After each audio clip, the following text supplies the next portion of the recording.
Hello everybody, this is Cheri at djsundry.blogspot.com, and today I have a quick project share with you, and we're actually going to make this together, and you'll see it goes together very quickly. It's a very simple little card, but it's very cute, and we are going to use the Calypso paper because it is so fun.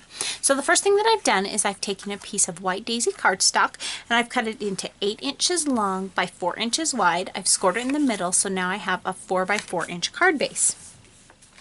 Then I took a piece of the Calypso pattern paper. This is the blue side, but the side that will be on top is this pink side.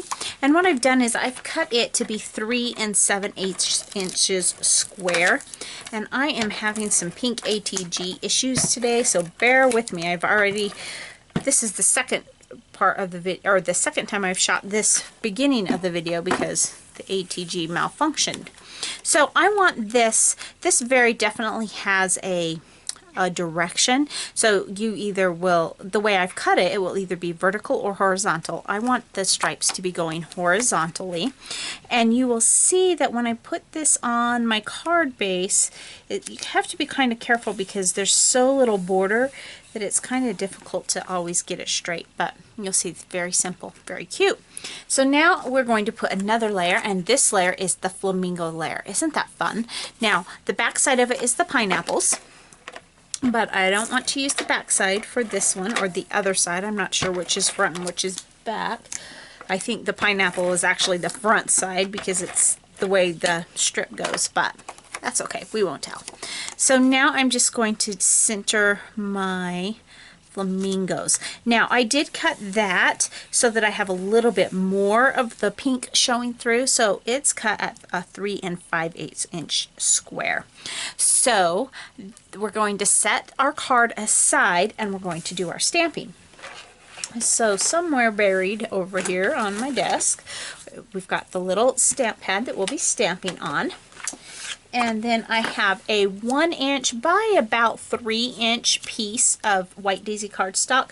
And the reason I chose that size is because I'll go down and I'll cut it down from there, but I just wanted to start with that, and then you'll see why I'm cutting it down.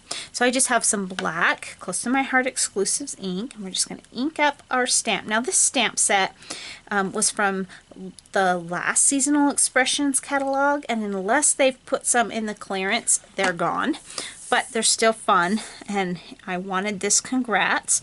And you'll see I'm not centering it, I'm moving it to the left side.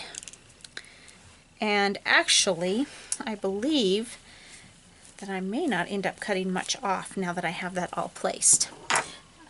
This is actually the second card I've made using this basic design, and I'll show you the first one when the video's all done. But on the first one, I think my piece was slightly bigger. So what I'm going to do, first of all, is I'm going to trim it just a little bit, but again, I don't want to trim it too much because it's pretty close to the right side.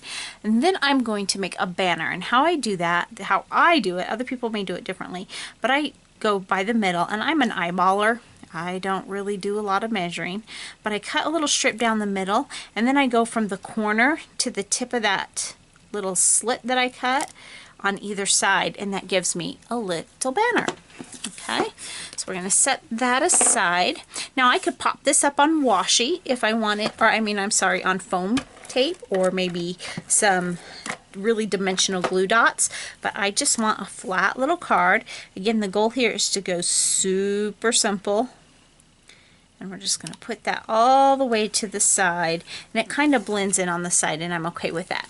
Now I've kind of debated on the other one. You'll see I didn't add sequins, but I think this one would look really cute with a couple little sequins on it.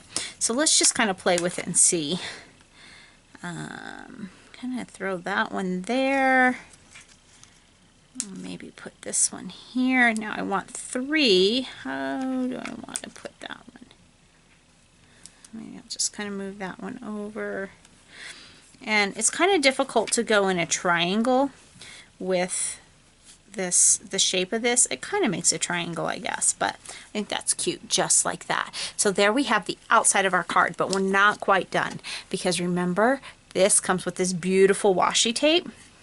And I want to finish off the inside of my card very, very simply with just a strip of washi tape. So how I'm going to do that for this particular one is I'm going to cut it a little bit wide, so there will be a little tad bit of waste. For one thing, I just kind of tore that a little bit trying to start it. So I'm just going to go just a bit wide and then go back and trim it to the edge of my card. Now sometimes when I'm using washi I'll tear it because I want that rough edge, but this time I just want it to go straight across like so on either side. And then I'll flip that back over, make sure that we're adhered down. Isn't that cute? Just a little way to show some love to the inside of the card. So there's the outside and the inside. Now I told you that I made one earlier. Well, I used the exact same paper, but I did it all backwards. And so that one looks like this. So we've got the pineapples popping up with the blue showing on the inside. I also, you'll notice, did it exactly opposite. And you know, I may go back and add, let's go ahead and add some sequins. This time let's go with just the straight black. Now that I'm seeing kind of how I did that one, let's see, I'm just going to put these down gently in case I don't like it. I can kind of give it a little, yeah, that'll work. There we go. So we popped those sequins on there, and then on the inside I did the opposite. Instead of putting the strip on the bottom, I put it on the top, and of course I used the pineapples instead of the flamingos. So there we have super cute, super easy, and a fun little way to tell somebody congratulations. So thanks so much for stopping by today, and remember, take some time to enjoy the little things. Have a great day. Bye.